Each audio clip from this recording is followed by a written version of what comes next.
This is exactly what we wanted to see, as despite the loss, Lane Hutson gets his first NHL goal, and Montreal goes toe-to-toe with the Winnipeg Jets, outscoring them 5v5. While Lane Hutson was the star of the game, there were some great games as well from guys like Josh Anderson, and even guys like Samuel Montembeault making some miracle saves. Jesse, we got to dive into all things Montreal Canadiens, but it's not just that. We also got to talk about Michael Hage, our boy who scored the overtime winner for Michigan, and Ivan Demidov, who won the 3v3 Challenge Cup as the captain and was named MVP. There's a lot of great stuff that we got to talk about on this episode of Habs Digest, and I want to start with our boy, Michael Hage. Jesse, let's pop it up. Look at these stats. Michael Hage now has 18 points in 15 games. That's 5 goals for the University of Michigan, and none better maybe this season than this overtime winner against the University of Wisconsin, Cole Caufield's alma mater. It's been amazing to watch Michael Hage so far this season, Jesse. One of the top performing 18-year-olds in all of college, outperforming one of the likely first, if not second overall pick, James Hagens. They're only about 6 months apart in age. He has been beyond impressive. It feels like every single game he's going out there doing something good. Fresh off an ankle injury, comes out and does this. I'm thrilled with Michael Hage so far. Yeah, and this isn't the first game winner that we're seeing from him this year. And, I think he's excited to play with Demidov one day, but he wants to show Habs time. He's like, I'm good too, though. Watch me, guys, because this is the first time where he's just completely taking control of the game when it really matters the most. Like, this goal was the equivalent of, draining that shot right at the buzzer beater, right? Like, I love his ability to be able to really attack the net. Once again, make those solid moves, use that speed, and then obviously have the skills, have silky smooth hands to kind of finish it closer. So Hage, is back to his usual great business again. Yeah, unbelievable stuff. +6 in the season, only 6 PIMs, 15 games. I mean, look, I had high hopes for this guy. I expected a much slower freshman year in college, because a lot of times guys take a little while to adjust, but we said the same thing with Lane Hutson. We're like, wait a minute, holy crap, this guy's doing great in college. We're starting to say the same stuff for Michael Hage, so I don't want to get ahead of myself, but he looks real good so far. Leave some love for Michael Hage down below. He honestly deserves it, but we're going to move on to some Ivan Demidov stuff, Jesse, and they had the 3v3 Channel 1 Cup. Ivan Demidov was the captain of Team Russia in this 3v3 tournament, and he had 5 points with 2 goals, 3 assists, I believe, as Russia won the entire cup. Our boy, the C on his chest, and again, just going to play this shootout goals. Or it was a shootout or penalty shot. I think it might have been a penalty shot. Just silky smooth. And there was actually a clip, Jesse, of him getting the chain around his neck, celebrating the winner as Roman Rottenberg goes up to put his arm around him, and Demidov's kind of like, and just kind of it looks like Demidov isn't the biggest fan. Don't want to infer from body language, but it's been great to watch him thrive in the time that he does get minutes. Don't forget, you didn't even see him in the first game, but he comes out, does this. He's been so good. Yeah, absolutely. So nice, obviously when getting that ice time, obviously, producing, getting those points once again. I love how he kind of takes his space on the ice, right? Such a skilled finish again, and really getting the goalie's kitchen there with just an amazing finish when it really matters. Of course, he just continues to produce, and the big question is always, is this going to translate into more ice time? We never quite know, but there's one thing that Ivan Demidov does control, and that's his effort. Every single time he gets out there, he's just doing everything that we want to see from Habs fans. There's no way that we can be disappointed about anything from Ivan Demidov. All he's done is really surpass our already lofty expectations for him. He's been unbelievable. Who knows about the ice time? It sure does. I don't want to make this a conspiracy, but it sure does seem like if players don't want to re-sign, they don't get the ice time. So it is what it is. But I'm ready to see Ivan Demidov in North America. I know we can't go poach him, but my gosh, every single day, seeing these highlights when he's getting the time is just unbelievable. But Jesse, time to get into this game. And there were some big pluses, some big minuses. And let's just start off with the big stuff. Let's talk about Lane Hutson. Why not right off the bat? We're gonna play this goal 2, maybe 3 times. So excited to finally see this go in. It was a rocket of a shot too. We knew he had that ability to score this goal from the beginning of the season. Toss this up here. There you go. It's much easier to see when it's big. We've seen that shot this year.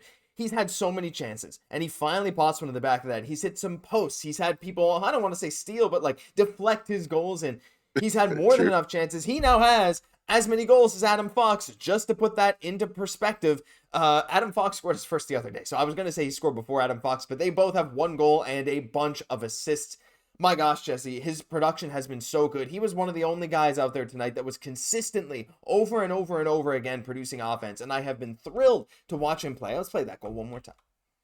Absolutely. And only a matter of time, right? Because the amount of skill that he's bringing to every game, there's a high likelihood that Lane Hutson can score in every single game that he plays, just from how dynamic that he is offensively here. What's nice and important to note, Josh, on this goal, very similar to markers that we've seen him score in the NCAA, where he kind of makes that one quick move, gets to that face-off circle, and then lets it rip. And again, as we've kind of noted on the show, is like it's not always the quickest shot, but that he has a very good precision and accuracy with it. That's kind of his thing. He kind of, once he's able to get in those spots in between the dots, for sure he needs to get a little bit closer to make it happen. But absolutely, once he's in there, he has the precision. So this should be a blueprint for Lane Hutson going forward to kind of get more goals here. And absolutely, we fully expect that. So big for him tonight getting that first.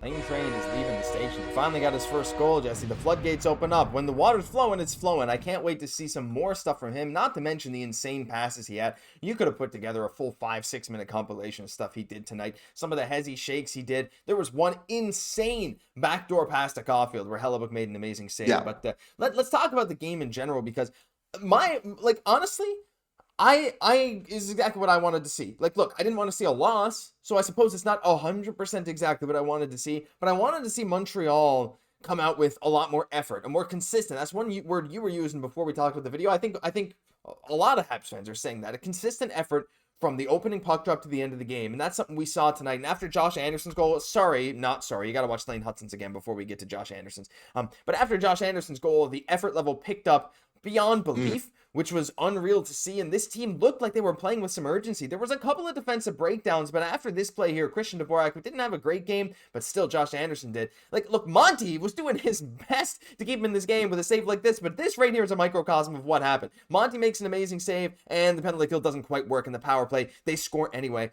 It was honestly a tale of that, Jesse. The Habs played a great, consistent effort. They outscored the Jets 2-1, 5-on-5. They gave up one empty netter, and they gave up 2 power play goals. If the Habs didn't give the best power play in the league ample opportunity, they legitimately could have won this game, and that's what has me more happy than anything.